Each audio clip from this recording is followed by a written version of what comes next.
எதிரிகள் ஃபார்ம் ஆகிட்டு இருக்கிறாங்க. உங்க காலுக்கடியிலேயே ஃபார்ம் ஆகிட்டு இருக்காங்க.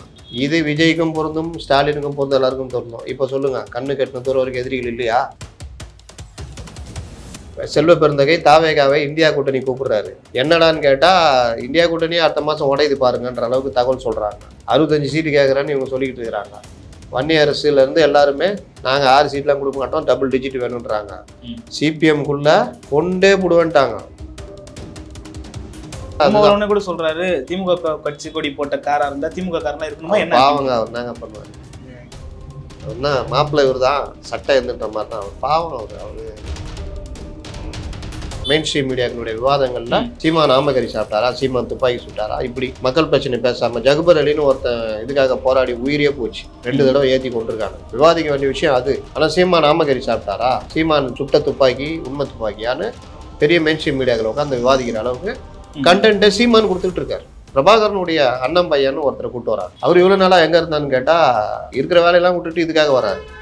இவ்வளவு நாளா அவர் பேசிட்டு இருக்காரு, நான் வந்து சாப்பிட்டேன், இட்லியில கறி வச்சு கொடுத்தாங்கன்னு. அது சொன்ன உடனே சொல்லியிருக்கலாம்ல அவங்க, ஏங்க தப்பா சொல்றீங்க, அது மாதிரிலாம் நடக்கலன்னு. ஆனால் இப்போது அழைத்து வரப்படுகிறார்கள். இந்த இஷ்யூ இதான்டா இஷ்யூ, மக்கள் பிரச்சனை இஷ்யூ இல்லை, இதான் இஷ்யூன்னு உருவாக்குறாங்க. திராவிட விமர்சி, திராவிடமா தமிழ் தேசியமா சண்டை போடுங்க, மல்லு கட்டுங்க, நாங்களும் தெரிஞ்சுக்கிறோம். தமிழ் தேசியம் தான் பெஸ்ட்னா ஏத்துக்கிறோம். நீ சொல்லுப்பா, திராவிடம் பெஸ்ட்ன்றல அவர் சொல்றாருல, நீ சொல்லு அப்படின்னு நம்ம கேட்க தயாரா. உலகம் முழுமைக்கும் பரவி வாழும் வள்ளுவம் வலைக்காட்சி சொந்தங்கள் அனைவருக்கும் வணக்கம். அரசியல் பேசு நிகழ்ச்சிக்கு உங்களை வரவேற்பதில் மகிழ்ச்சி. இன்று நம்மோடு நேர்காணல் இணைந்திருக்கிறார் மூத்த பத்திரிகையாளர் முத்தரீஃப் அவர்கள். வணக்கம் சார். வணக்கம். நல்லா இருக்கீங்களா? நல்லா இருக்கேன்.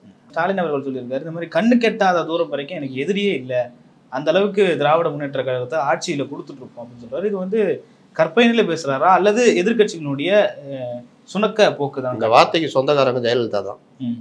கரெக்டா சொன்னாங்க, செஞ்சு முடிச்சாங்க. கண்ணு கட்டின தூரம் வரைக்கும் எதிரி இல்லை, மோடியா இந்த லேடியான்ற மாதிரிலாம் சொன்னாங்க. 2014 மோடியா அந்த லேடி அடிச்சாங்க. கண்ணு கட்டின தூரம் எதிரியில் 2016 சொன்னாங்க, அடிச்சாங்க. அது ஒரு பார்ட்டு. இவர் வந்து ஒருவேளை பொதுக்கூட்டத்தில் ஃபுல்லாக இவங்க ஆளுங்க தானே இருப்பாங்க. அப்போ கண்ணு கட்டின தூரம் வரைக்கும் இவங்க ஆளுங்க தானே, எதிரி இல்லை இல்லை. ஒருவேளை அந்த அர்த்தத்தில் சொல்லிட்டாரான்னு தெரியல. என்னன்னா, நம்ம முன்ன மாதிரி அதாவது ஒரு கருத்தை நம்ப வைக்கிறாங்க. இப்போ எப்படி விஜயை ஆலிஸ் வெல்லுன்னு நம்ப வச்சாங்களோ, அது மாதிரி இவரையும் நம்ப வைக்கிறாங்க. நீங்கள் தலைவன் அதை தாண்டி தான் வெளியில் இருக்கணும். இப்போ ஜெயலலிதாவே கலைஞரை ஏமாற்ற முடியாது. தென்காசியில் ஒரு கட்சி பிரச்சனை, தலைவர்கிட்ட பேசணுன்னு சண்முகநாதனுக்கு ஃபோனு, சொல்லு வா, ஆனால் தென்காசி மாவட்டத்துலேருந்து பேசுறேன்னா இந்த மாதிரி நடக்குது, இங்கே மாவட்டத்தில் பெரிய பிரச்சனை பண்ணிட்டு இருக்காரு, இந்த மாதிரி நடக்குது, அது ஒரு பெரிய பிரச்சனையாக மாறும், சட்டம் பிரச்சனையாக மாறும், கட்சிக்கும் பிரச்சனை, தலைவர்கிட்ட சொல்லணும். இவர் அவர்கிட்ட கொடுக்குறாரு, என்னையா இந்த மாதிரி விஷயம் எல்லாம் கேட்டுக்கிறாரு.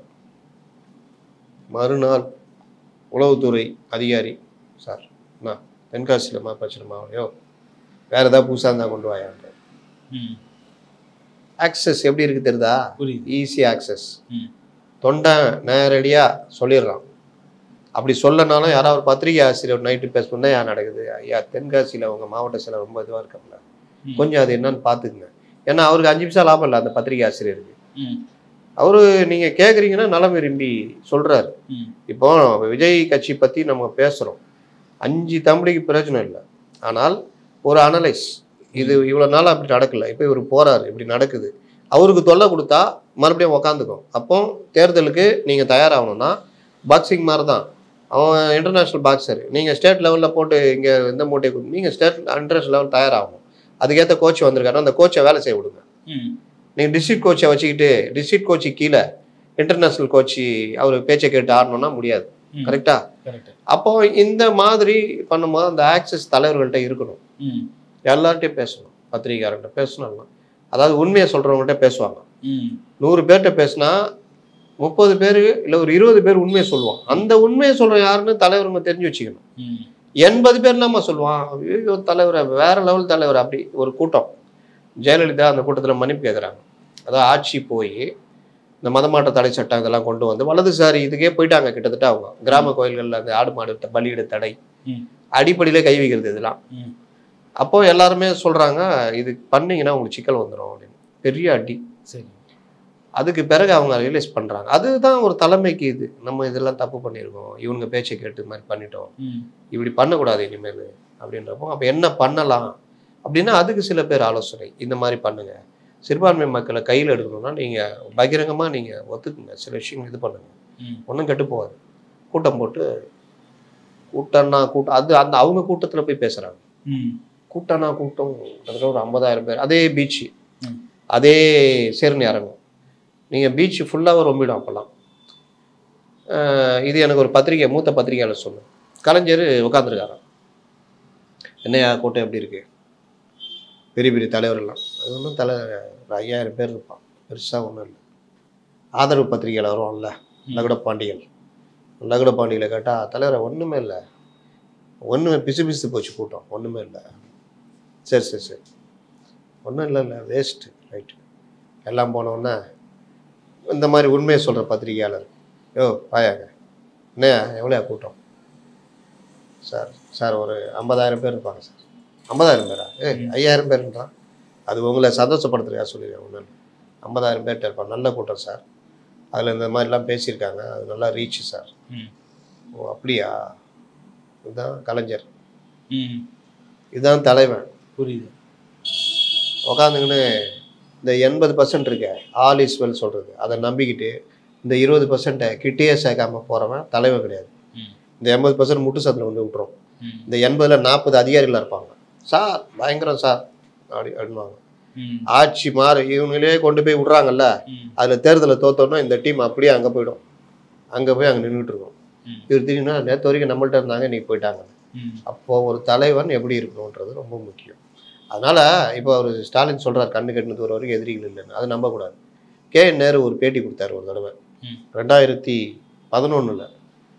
அலை மாறி அடிக்குது, ஆனால் இவங்க நல்ல ஆட்சி, ஒரு பெரிய ஆட்சிக்கு நல்ல வரவேற்பு இருந்தது. அப்போ ஸ்டாலின் துணை முதல்வராக இருந்தார், மகளிர் சுயஉதவிக்குள்ள அது இதுன்னு. ஆனால் இன்னொரு பக்கம் என்ன, நில அபகரிப்பு, கவுன்சிலர் இது, அராஜகம், சேம் இப்போ நடக்கிற மாதிரியே அந்த இதெல்லாம், சட்டம் ஒழுங்கு பிரச்சனை, மின்வெட்டு, இந்த மாதிரி பல விஷயங்கள். அப்போது கலைஞருக்கு தெரியுது, அவர் இன்டெலிஜென்ஸ் ரிப்போர்ட்டு இந்த மாதிரி இன்டெலிஜென்ஸு, அதாவது வந்து கொடுத்தா என்ன கொடுக்குற, நேற்று கொடுக்குற இன்னைக்கு கொடுக்குற, போய் புதுசாக எடுத்துருவான்னு அவர் அடுத்த தடவை என்ன பண்ணுவார், ஒழுங்கான ரிப்போர்ட் கொடுப்பாரு. அந்த மாதிரி வந்த ரிப்போர்ட்டு இதெல்லாம் இவர் அங்கே வராரு, KN நேருகிட்ட கேட்குறாரு, திருச்சிக்கு வராரு, என்னையா எப்படியா இருக்குது தலைவரை, பிரச்சனை இல்லை, நம்ம திருச்சி ஃபுல்லாகவே அடிச்சிடுறோம், நல்ல ஒரு இது இருக்குது தலைவர், இல்லையா 20-23 சீட்டு தான் வருவோன்னு சொல்கிறாங்க, உன் தொகுதியை நீ காப்பாற்றிக்கிற வழியை பாரு இப்படின்றார். உண்மையை ஏற்றுக்கணும். உண்மையை நீங்கள் ஏற்றுக்கிற மனநிலையில் இருக்கீங்கன்னா சொல்கிற அதிகாரியும் தைரியமாக சொல்லுவான்.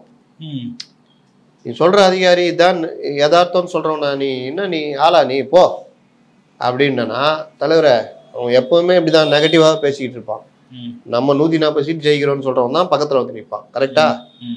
இது விஜய்க்கும் பொருந்தும், ஸ்டாலினுக்கும் பொருந்தும், எல்லாருக்கும் பொருந்தும். இப்போ சொல்லுங்க, கண்ணு கட்டின தூரம் வரைக்கும் எதிரிகள் இல்லையா? எதிரிகள் ஃபார்ம் ஆகிட்டு இருக்கிறாங்க, உங்க காலுக்கடியிலேயே ஃபார்ம் ஆகிட்டு இருக்காங்க. செல்வ பெருந்தகை தாவேகாவை இந்தியா கூட்டணி கூப்பிடுறாரு. என்னடான்னு கேட்டா இந்தியா கூட்டணியே அடுத்த மாசம் உடையுது பாருங்கன்ற அளவுக்கு தகவல் சொல்றாங்க. 65 சீட்டு கேட்குறான்னு இவங்க சொல்லிக்கிட்டு இருக்கிறாங்க.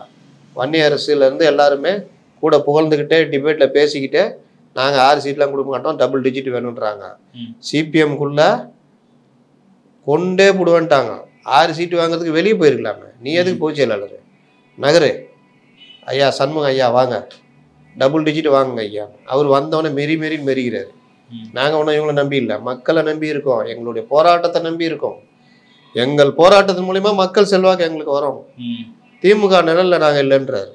முத்தார் சம்பாவம் அவர் கொஞ்சம் லேட் ஆகும், நல்லா ஊசி போட்டு ஏற்றுக்கிறாங்க, அவங்க லேட் ஆகும், வருவார். ஆனால் அப்போ இந்த மாதிரிலாம் இருக்குல்ல. இவரு என்ன சொல்கிறாரு, துரை வைகோ என்ன சொல்கிறாரு, பரந்தூருக்கு விஜய் போகிறத வரவேற்கிறேன், நல்ல மூவ் தான், அது அவருடைய இது போகிறாரு அப்படின்றாரு. அப்போ இது எல்லாருமே பார்த்தீங்கன்னா திமுகவுடைய கருத்தை ஏற்றுக்கிற மாதிரி இல்லை. இன்னொன்று, நீங்கள் போன எலெக்ஷனுக்கு முந்தின எலெக்ஷனை இவங்க சீட்டு கம்மியாக கொடுத்து உட்கார வச்சாங்க, இந்த எலெக்ஷன் அது வாய்ப்போ இல்லைன்னு நம்ம சொல்லிட்டு இருக்கிறோம். அப்போ இதெல்லாம் சேர்ந்து சந்திக்கும் பொழுது மாற்றங்கள் வரும். அதனால் கண்ணு கட்டின தூரம் வரைக்கும் எதிரிகள் இல்லைன்னு சொல்கிறது அவரை நம்ப வைக்கிறாங்க. அவர் அதுலேருந்து வெளியில் வரணும். ஒன்று, இவர்களை வெளியில் போக விடாமல் பார்க்கணும், அந்த வேலையும் பண்ணிக்கிட்டு இருக்கிறாங்க. ஆனால் நீங்கள் வெளியில் போவேனான்னு காங்கிரஸ் சொன்னால் காங்கிரஸ் அடுத்து என்ன சொல்லும், சார் கரெக்டு தான், நாங்கள் வெளியில் போகல, ஆனால் 25 சீட்டு கொடுத்தாலும் நாங்கள் இருக்க மாட்டோம், 60 சீட்டு கொடுக்குறீங்களா, டிமாண்ட் வைப்பாங்களா மாட்டாங்களா? அதனால வந்து திமுகவுக்கு இது ஒரு மலர் பாதையா இருக்காது இந்த தேர்தல், கொஞ்சம் ஒரு முள் பாதை தான். ஈசிஆர் சம்பவம் நீங்க பார்த்துருப்பீங்க. அந்த ஈசிஆர் சம்பவத்தில் திமுக கொடி போட்ட கார் வந்து 2 பெண்களை மறிச்சதாவோ நிறைய அங்கே தள்ளுமுள்கள் நடந்ததாவோ பார்த்துருப்போம். அது குறித்து அந்த பெண்கள் வந்து வழக்கு தொடுத்த போது காவல்துறை வந்து இல்லை அந்த மாதிரி ஒரு சம்பவம் நடக்கல, இவங்க அந்த காரை வந்து இடிச்சிட்டாங்க, அதுக்கு பதிலடி எதிர்வினை ஆற்றும் விதமாக தான் அவங்க வந்து கேட்கறதுக்கு வந்தாங்களே தவிர இது எந்த விதமான பாலியல் தொந்தரவுமே இல்லைன்னு சொல்லிட்டு காவல்துறை தரப்புல சொல்லியிருக்காங்க. தொடர்ந்து எந்த மக்கள் பாதிக்கப்பட்டாங்களோ யார் பாதிக்கப்பட்டாங்களோ அவங்க மீதே பழி சொல்றது திமுக ஆட்சியினுடைய அந்த காவல்துறைக்கு இயல்பாகவே மாறிவிட்டதா என்ற கேள்வி இயல்பாக எழுதுங்க சார். இயல்பாகவே மாறிவிட்டதுன்றதுதான் கோர்ட்டும் சுட்டி காமிக்குது. கோர்ட்டு 2 பிரச்சனையிலையும் பண்ணுச்சு. இப்போ இந்த விவகாரத்துலையும் ஒரு எனக்குன்னு பேசுறாரு, விமர்சனம் பண்றாரு. இன்னும் கேட்டால் ஒரு படி மேலே போய் இந்த பெண்கள் அவர்களை ஈவ்டீசிங் பண்ண வந்தாங்க, இப்படியெல்லாம் ஈவ்டீசிங் பண்ணலாமா, நம் தமிழ்நாட்டில் இந்த கலாச்சாரம் சரியா அப்படின்னு அந்த இளைஞர்கள் கேட்க வந்தாங்க. அதை போய் இப்படி பண்ணிட்டாங்க. இந்த தங்கப்பதக்கம் படத்தில் ஒன்று வரும், சோ வந்து கவுன்சிலராக இருப்பார், சுருளிராஜா வந்து சொல்லுவார், அண்ணன் நம்ம தம்பியை பிடிச்சி உள்ளே போட்டாங்கண்ணே. என்ன பண்ணார் தம்பிக்கும் எதிர்கட்சி தம்பிக்கும் சின்ன தகராறுண்ணே. அதில் தம்பி கத்தி எடுத்து லைட்டாக வயிற்றுல கீட்டாருண்ணே, குடல் வெளியே வந்து விழுந்துச்சுண்ணே. அதுக்கு போய் தம்பியை பிடிச்சி உள்ளே வச்சுட்டாங்க. நியாயப்படி பார்த்தால் வெளியே வந்த குடலை அல்லவா உள்ளே வைத்திருக்க வேண்டும், தம்பியை எப்படி வைக்கலாம்? தம்பி யார், எப்படிப்பட்டவர் சொல்லுங்க அண்ணா. தம்பி வந்து கட்சி நடத்துகிற போராட்டங்கள்லாம் கலந்துக்கிட்டு காலையில் கைதாகி சொல்லனா துன்பங்களை அனுபவித்து மாலையில் விடுதலை ஆகணும், அந்த மாதிரி ஒரு தியாகி. இப்படிப்பட்ட தியாகிகள் இப்படி ஒரு கிண்டல் பண்ணுவாங்க. அதாவது பெரிய விஷயத்த ஒன்றும் இல்லாமல் அப்படி கீர்னா குடல் வந்து வெளியே வந்துச்சு, அதுக்கு போய் உள்ளே வச்சுட்டாங்க. சேம் அதே பேட்டர்ன் தான். போனாங்க இடிச்சிட்டு போயிட்டாங்க. அதுவும் முதல்ல குடிச்சிட்டாங்கன்னு சொல்லிட்டாங்கம்மா, குடிச்சிருந்தாங்க. அப்படி இன்னும் விட்டா வேற எல்லாம் சொல்லியிருப்பாங்க. நீங்கள் வீடியோ வெளியே வர வரைக்கும் என்ன பண்ணியிருந்தீங்க? அந்த அம்மா பொறுத்து பார்த்து வீடியோ விட்டவுடனே தானே இந்த இதெல்லாம் புகார் கொடுக்கும்போது என்ன பண்ணீங்க? ஏன் வாங்கலை, ஏன் அடைக்கழிச்சிங்க? இது ஒரு பெரிய இது.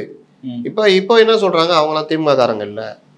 ஆனா இந்த பாருங்க, அது ஸ்டாலின் இப்ப சொன்னாரு கூட சொல்றாரு, திமுக கட்சி கொடி போட்ட காரா இருந்தா திமுக காரனா இருக்கணுமா? என்ன பாவங்க, அவர் என்னங்க பண்ணுவாரு? அவர்னா மாப்பிள்ளை இவர் தான், சட்டை இருந்துன்ற மாதிரி தான் அவர். பாவம் அவரு இன்னும் நெருக்கத்துல பாருங்க அவர் எப்படி பேசுவார், வேற மாதிரி ஆயிடுவார். இப்போதைக்கு முட்டு கொடுத்து தான் ஆகணும். ஒரு நாள் வெட்டு, இன்னொரு நாள் முட்டு. அவர் நிலைமை அந்த மாதிரி. புரியுது. என்னன்னா திமுக எந்த அளவு வளர்ந்துருக்குன்னா, மாணவர்கள் மத்தியில கூட தன்னெழுச்சியாக கொடியை காரில் கட்டு போற அளவு வளர்ந்துருக்கு. அவன் கட்சிக்காரன் கிடையாது, அவன் தன்னெழுச்சியா கொடியை கட்டிட்டு போறான். அந்த மாதிரி இப்போ கலைஞர் இவர் ஸ்டாலின் சொன்னார்ல, அந்த கண்ணு கட்டுறதுக்கு எதிரி இல்லைன்னு. அதனால நேசிப்பவர்கள் அதிகம் இருக்கிறதுனால தன் கட்சி கொடி திமுக கொடியை காரில் கட்டிட்டான். இதை சொன்னா கூட அந்த போலீஸ் அதிகாரி சொல்லுவார், அதை ஒரு விருப்பத்தின் பேர்ல ஜாலிக்கு கட்டிட்டு போனார், மற்றபடி அவங்கலாம் இது கிடையாது அப்படின்னு கூட சொல்லுவாங்க. அதனால நீங்க விசாரணை வர்றதுக்கு முன்னாடி பத்திரிகையாளர்களை கூட்டி வச்சு இவர்களே ஒரு போஸ்ட்மார்ட்டம் பண்ணி சொல்றதுன்றதுலாம் இப்போ நடக்குது. இதை கோர்ட்டுலாம் கண்டிக்குது. நீங்கள் இந்த மாதிரி பண்ணாதீங்க, ஏன் இந்த வேலையை பண்ணுறீங்க. இன்னொன்று, அந்த பெண்ணை பற்றி பேர், அது கார் நம்பர் உட்பட அந்த ப்ரெஸ் நோட்டில் கொடுக்குறாங்க. அது அவங்களுக்கு என்ன பாதுகாப்பு? புரியுது. அந்த மாதிரி வேலைலாம் கூட நடக்குது. நம்ம பார்த்து மிரண்டு போய் என்னடான்னு பார்த்தா அது அவங்களுடைய போலீஸ் இது ப்ரெஸ் நோட்டு. இந்த மாதிரிலாம் முன்னெல்லாம் நடக்காது.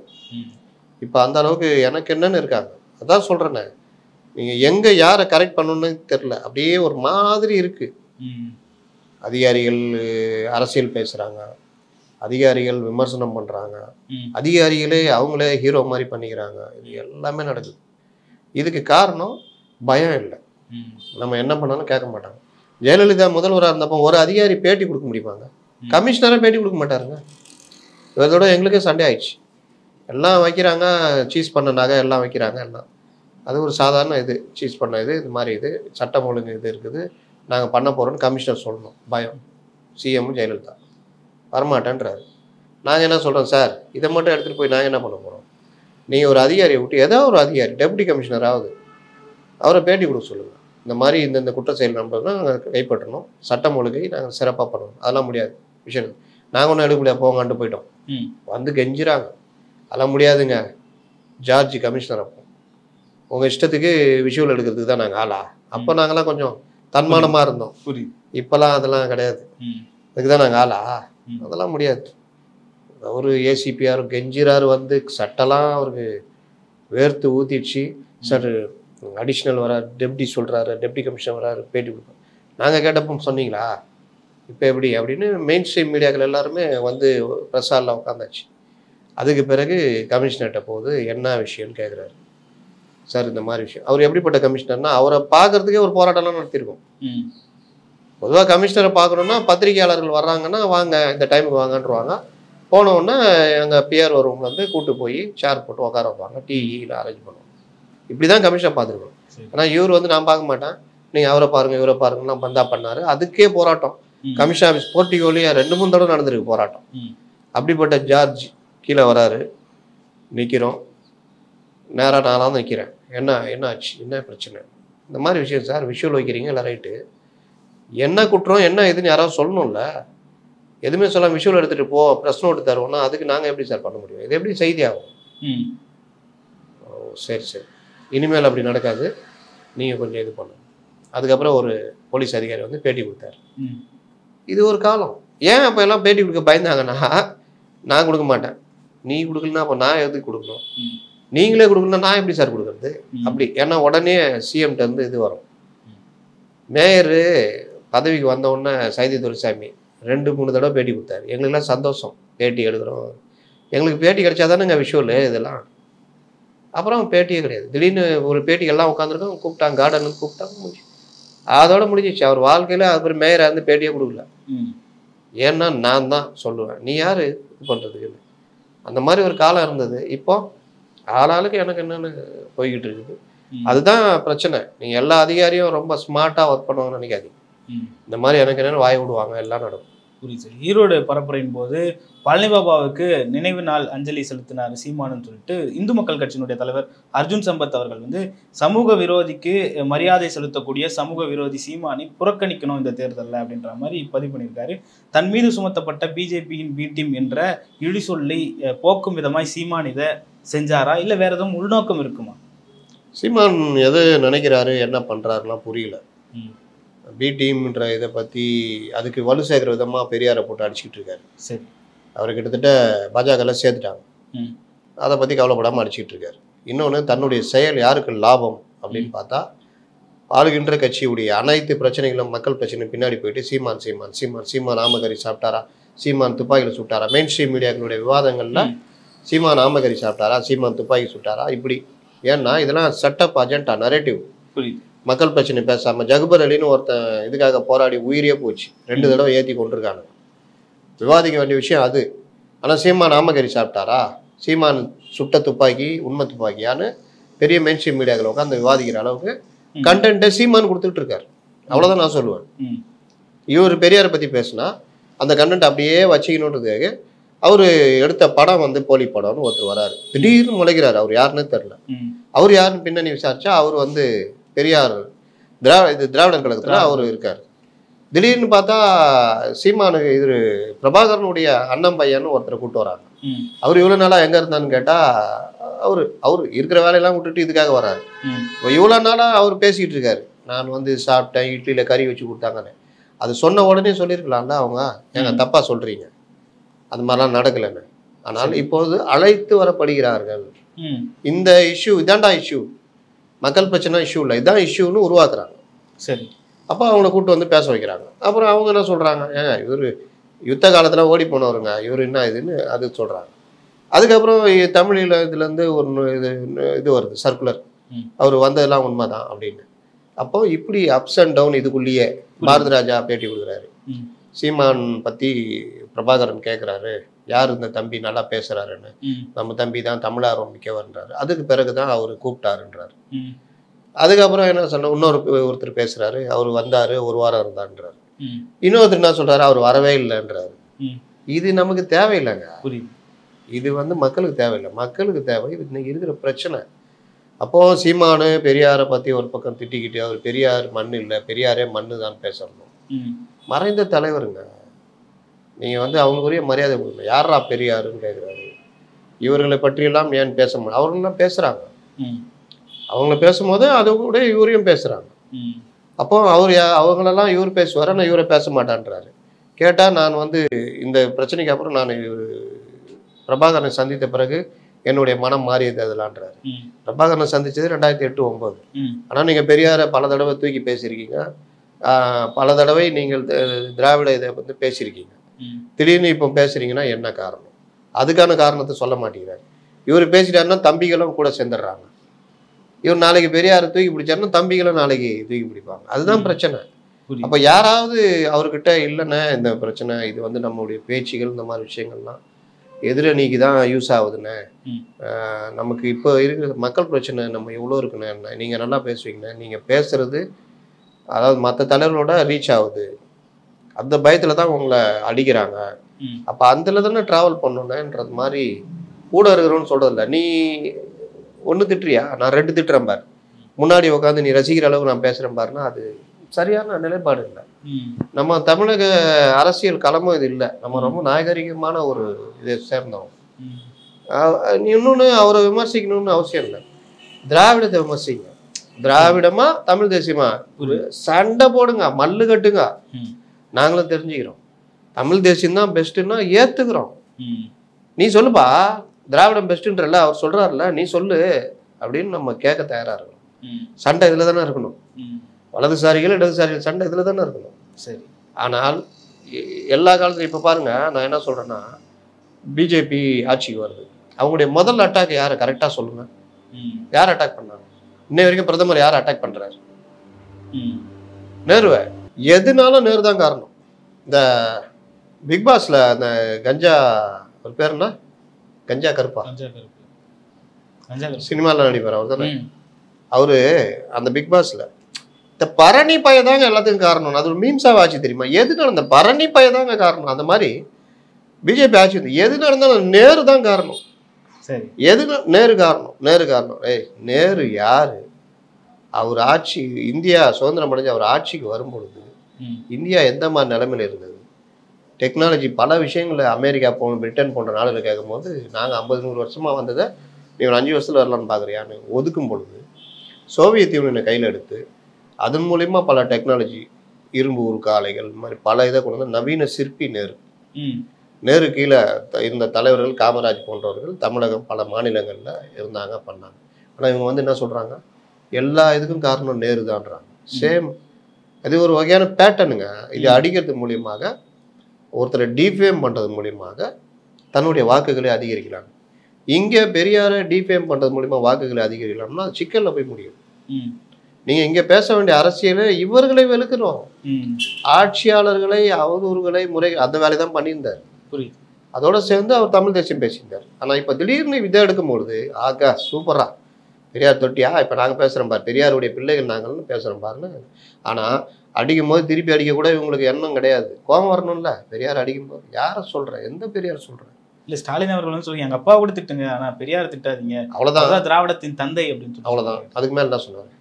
அவ்வளோதான். திமுக மற்றவங்க என்ன ரியாக்ட் பண்ணாங்க? கனிமொழி கூட ஓரளவு கோவப்பட்டாங்க. நேற்று கனிமொழி கூட வழக்கமாக கோவப்பட மாட்டாங்க, ஆனால் திடீர்னு கோவப்பட்டாங்க, கூலிக்காரன்ற அளவுக்கு வார்த்தையை விட்டாங்க. பெரும்பாலும் அந்த மாதிரி அவங்க பேச மாட்டாங்க, பேசிட்டாங்க. ஏன்னா அவங்க ஒரு நாத்திகவாதி, பெரியாரை பின்பற்றுறதுல அவங்க ஒரு ஆள்.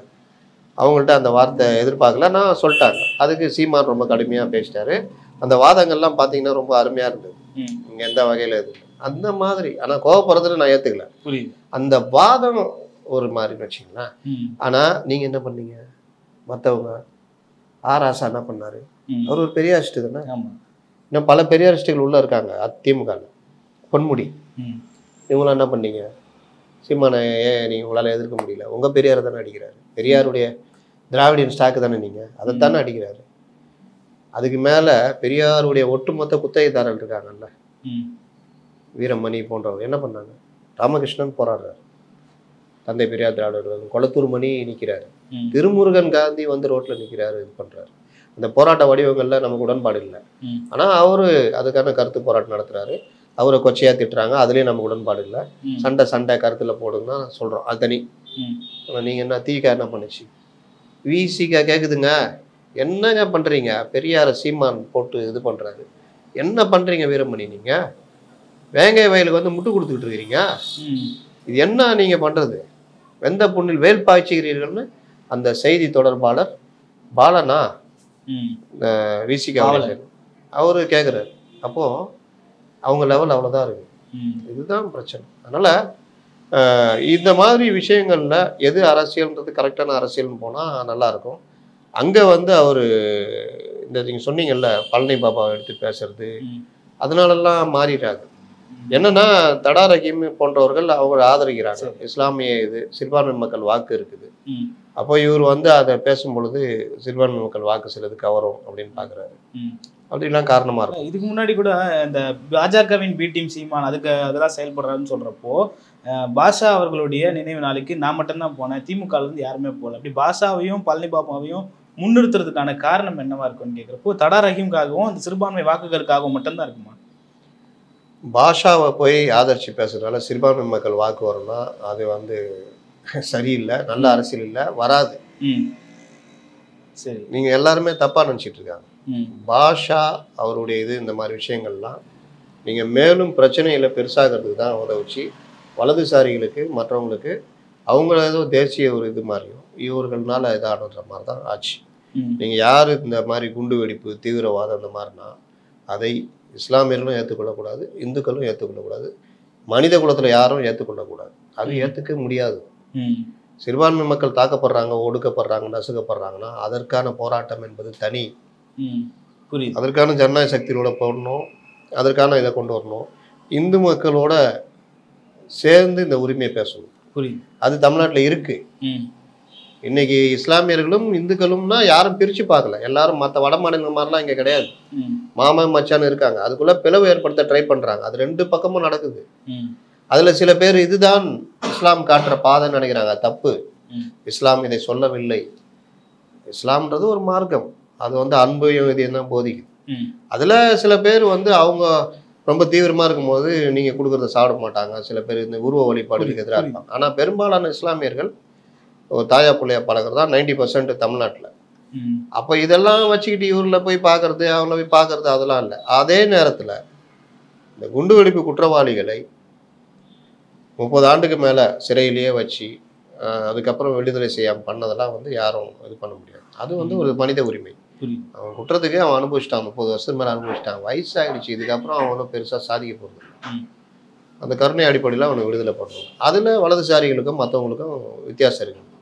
அவன் உள்ளே இருந்து சாகணும் அப்படின்னு நினைக்கிறாங்க பொதுவான ஆட்கள். ராகுல் காந்தியை தன் தந்தையை கொன்றவங்க சிறையிலேருந்து வெளிவரணும்னு நினைச்சாரு அவர். அதுக்குள்ளே தண்டனை அனுபவிச்சிட்டான். அதுக்கப்புறம் ஏங்க அந்த மாதிரி அவங்கள விடுதலை பண்ணலாம், ஒன்றும் தப்பே கிடையாது, நான் என்னை முழு மனதோடு சந்திச்சு கூட அவர் பேசினார். அதுதான் மனித நேயம், அதுதான் மனுஷன். குற்றத்துக்கு தண்டனை கொடுத்தாச்சு, இது பண்ணியாச்சு. அவன் அழியணும்னு நினைக்கிறதுன்றது சரியில்லை. அதனால இது வந்து அவரு நீங்கள் அதெல்லாம் நீங்கள் ஒவ்வொன்றும் இன்னொன்று ஒரு விவாதத்தில் இந்த மாதிரி ஒவ்வொரு விஷயத்தையும் நம்ம எடுத்து வச்சுக்கிட்டுலாம் அதுக்கு போஸ்ட்மார்ட்டம் பண்ணிட்டு இருக்க முடியாது. அது திடீர்னு தோணும் பழனி பாபா பேசுவார், திடீர்னு தோணும் வேறு எதையா பேசுவார். பிராமணர்கள் இதை பற்றி பேசியிருக்காரு, அவங்களுக்குலாம் ஏற்புடையதாக இருக்குதா? இருக்கிறதுலேயே ஈஸியாக அடிக்கிறது பிராமணர்கள் தான் அப்படின்னு இவர் சொல்கிறாரு. 3% இருக்க பிராமணர்கள் தான். இது மேலோட்டமாக பார்த்தீங்கன்னா கரெக்டாக தெரியும். ஆனால் இங்கே என்ன பிரச்சனை, நீங்கள் நான் சொல்கிறது வந்து தனிப்பட்ட ஒரு பிராமணர் இது விஷயம் சொல்லலை. இந்த மேல் ஜாதிய ஒடுக்குமுறைகள் அப்படின்றதுடைய அடிப்படையே இந்த வர்ணாசிரமம் இந்த மாதிரி விஷயங்கள். அதன் அடிப்படையில் இருந்து கல்வி, வேலைவாய்ப்பு மற்ற விஷயங்களில் பெருமளவு இருக்கிற மக்கள் ஒதுக்கப்படுகிறார்கள். அவங்களால போக முடியல. அதிலும் குறிப்பாக பட்டியலின மக்கள். அப்போ இதற்கு சரியான ஒரு இது இருக்கணுன்றதுக்கு தான் இடஒதுக்கீடு வந்தது. கல்வியில், வேலை வாய்ப்பில் ஒடுக்கப்பட்ட, பிற்படுத்தப்பட்ட, தாழ்த்தப்பட்ட மக்களுக்கு. இந்த போராட்டன்றது சாதாரண போராட்டம் இல்லை. அப்போ இதை வந்து இவர் ரொம்ப எளிமையாக கடந்து போகிறாரு. இருக்கிறதுலே ஈஸியாக அடிக்கிறதுனா இவனை தான் அடிக்கிறேன்னு. அது வந்து மேலோட்டமான பார்வை, தவறான பார்வை. அதனால் அப்படி பார்க்க முடியாது. இன்னைக்கு நீங்கள் பெரிய பொறுப்புகளில் சீஃப் செக்ரட்டரி லெவலில் ஐஏஎஸ் ஆஃபீஸர்ஸு, ஜட்ஜஸ்ஸு, மற்ற எல்லா இதுலேயும் பார்த்தீங்கன்னா இந்த விகிதாச்சாரம் பார்த்தீங்கன்னா சீமான் சொல்கிறது தப்புன்னு தெரியும். அதிகாரமிக்க இடங்களில் யார் இருக்காங்கன்னா இந்த மைனாரிட்டிஸ் தான் இருக்காங்க. 3%, 4% தான் இருக்காங்க. அப்போ இது இல்லை, இந்தியா இது இல்லை. இந்தியா பெருவாரியான மக்கள் தொகையை கொண்டது, பல வகையான மக்கள் வாழ்கிற இது, சமூக ரீதியாக பிரிஞ்சு கிடக்குறாங்க. அதில் சமூக ரீதியாக ஒடுக்கப்படுகின்ற மக்களுக்கு அவங்களையும் ஒரு முன்னேறின சமூகத்தையும் ஒன்றா வச்சு பார்க்க முடியாது. முன்னேறின சமூகம் அவனுக்கு கிடைக்கிற கல்வி, வேலை வாய்ப்பை இவனுக்கு கிடைக்கல. அப்போ இவனை தூக்கி விடுற வரைக்கும் அந்த இடஒதுக்கீடு இருக்கணும். இதுக்கு தான் இடஒதுக்கீடு. அப்போ இதை அவங்க எதிர்க்கிறாங்க. இடஒதுக்கீடு மண்டல் கமிஷன் வந்து எதிர்க்கிறாங்க. இவர் அவங்களுக்கு ஆதரவாக ஈஸியாக அடிக்கிறாங்க, 3%ன்னு பேசுகிறாரு. ஆனால் இதை வந்து பார்க்குறவனா நினச்சிக்குவான், பாடுறா ஒரு பிராமின்ஸ் ரொம்ப கம்மியாக இருக்காங்க, அவங்கள போய் அடிக்கிறாங்க. அதில் கூட ஏற்புடையது கிடையாது நமக்கு. பிராமணர்கள் எதிர்ப்பு கிடையாது. இது இடஒதுக்கீடு, மற்ற விஷயங்கள், ஆதிக்க ஜாதி, அந்த ஆதிக்க மனப்பான்மை, அதை வச்சுக்கிட்டு மக்களை ஒடுக்குறது, அதன் அடிப்படையில் பார்க்கறது, இதைத்தான் எதிர்க்கணும். ஆனால் இங்கே இந்த சைடில் அதுவும் நடக்குது. அந்த பூணூலறுப்பு இதெல்லாம் வந்து ஏற்க முடியாத விஷயங்கள். தனிநபர் தாக்குதல்லாம் ஏற்க முடியாது. ஆனால் தமிழ்நாட்டில் ஒன்றும் பெருசாக நடக்கல. அங்கே ஒன்றும் இங்கே ஒன்றும் உணர்ச்சி பண்ணாங்க. அதுக்கு நம்ம மக்களும் அதுக்கு ஆதரவு கொடுக்கலன்றதுனால தான் அது ஒன்றும் இல்லாமல் போச்சு. அப்போ நீங்கள் இதையும் கொண்டு வந்துட்டு பொதுமைப்படுத்தக்கூடாது. அவர் வந்து இப்போ அடுத்த கட்டத்துக்கு இந்த மாதிரி போய்கிட்டு இருக்காரு. இப்போ சொல்லுங்க, இவங்களுக்கு ஈஸியாகவும் ஆகாதா? என்னப்பா பார்த்தா பிராமணர்கள் ஆதரிச்சு பேசுறாரு, வந்துட்டீங்களா அப்படின்னு சொல்றதுக்கு வாய்ப்பா நீங்க தலையை கொடுக்குறீங்களா? இப்போ அந்த விஷயத்துல ஒரு விவாதம்னு போனா, ஏங்க நீங்க சொல்லுங்க, இன்னைக்கு இவ்வளவு மக்கள் பாதிக்கப்பட்டிருக்காங்க, இடஒதுக்கீடு, இந்த மக்களுக்கு வந்து கல்வியே மறுக்கப்பட்டதெல்லாம் இருக்கு தெரியுமா? 200 வருஷத்துக்கு முன்னாடி நீங்க அருணன் எழுதிய ஒரு புத்தகம் இருக்குது, சாதியை பத்தி ஒரு இது. 200 வருஷத்துக்கு முன்னாடி கிறிஸ்துவ மிஷினரிகள் தான் பிற்படுத்தப்பட்ட தாழ்த்தப்பட்ட மக்களுக்கான கல்வி முறையை கொண்டு வராங்க. ஸ்கூலு, அதாவது தொடக்கப்பள்ளியை தொடங்குறாங்க. அன்னைக்கு இது பண்ணவே கூடாதுன்னு பெரிய எதிர்ப்பு. ஏங்க நீங்க கத்துக்கங்க, உங்களுக்கு வசதி இருக்கு, கத்துக்கிறீங்க, ரைட்டு. இவங்களுக்கு ஒண்ணுமே இல்லைங்க, இவங்களுக்கு சொல்லி தரது என்னங்க நீங்க தடுக்கிறீங்க? அது எவ்வளவு பெரிய ஒரு உச்சகட்ட ஒரு அராஜகம். நீயும் கத்துக்குவ, இவங்க கத்துக்க கூடாதுன்னு நினைக்கிறேன். அப்ப எப்படி அது? கத்துதான் கொடுப்போம் அப்படின்னு மிஷினரிஸ் நிக்கிறாங்க.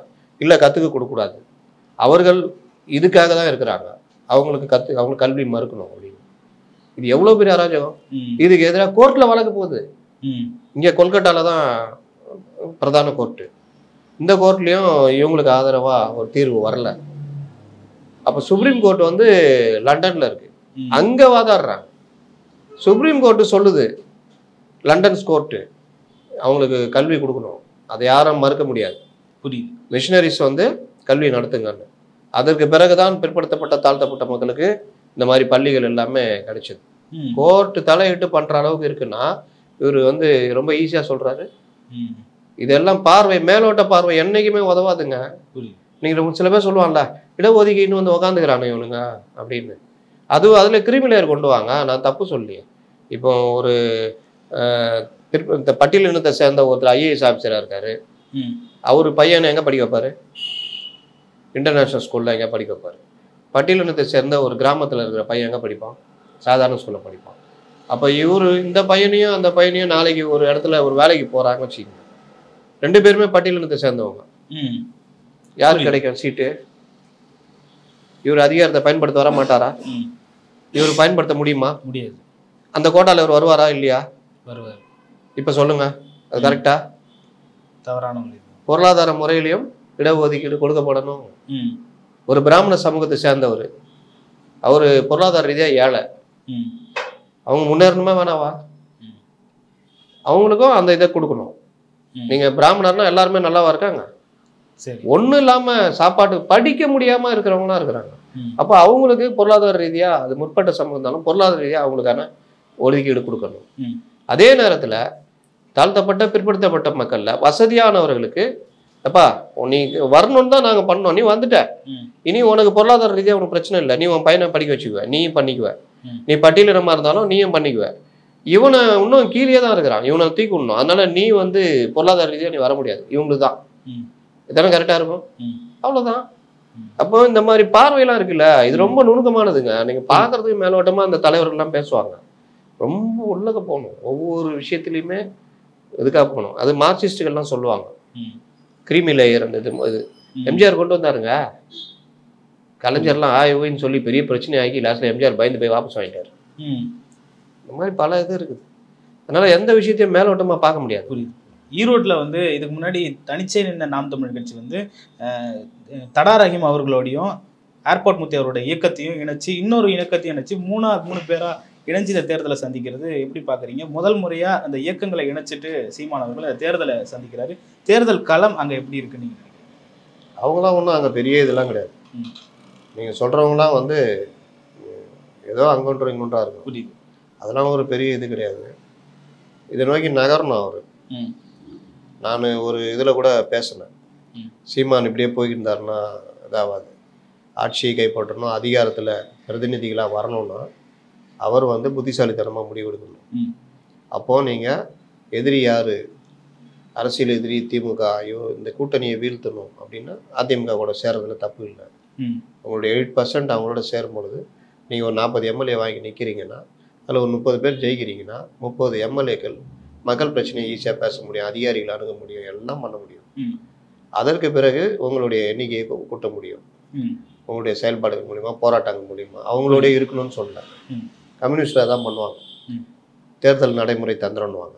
அதாவது இவர் பெருசாக இருக்க இவரை காப்பிச்சு இங்கே அடித்து அங்கே சேரணும், அங்கே சேர்ந்து மக்கள் பிரதிநிதி வரணும், ஆனால் மக்களுக்காக போராடணும். புரியுது.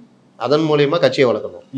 நாளைக்கு இவர் ஒழுங்காக இருக்க மாட்டார், இது பண்ணுவார். இவருக்கு எதிரான போராட்டத்தில் இங்கே சேர்ந்து இந்த இது பண்ணி அடிக்கணும். இதில் இவங்க கூட்டணினே வச்சுக்க மாட்டாங்க, தொகுதி உடன்பாடு மட்டும்தான். ஆனால் கம்யூனிஸ்டுகள் கால போக்கத்தில் எப்படி ஆயிட்டாங்கன்னா கூட்டணி ஆயிட்டாங்க. இப்போ அதை ஒத்துக்கிட்டாரு கே பாலகிருஷ்ணன், நாங்கள் தப்பு பண்ணிட்டோம், நம்ம இது வந்து தொகுதி உடன்பாடு தான், ஆனால் கூட்டணியாகவே 6-7 வருஷம் போயிட்டோம், அதோடைய விளைவு கட்சி இதாகிடுச்சு. இந்த டாக்டிக்ஸ் எல்லாம் அவர் கையில் எடுக்கணும். இப்போ ஒரு படி முன்னேறி இருக்காரு, ஆனால் அவர்கள் ஒன்றும் பெரிய இதெல்லாம் கிடையாது.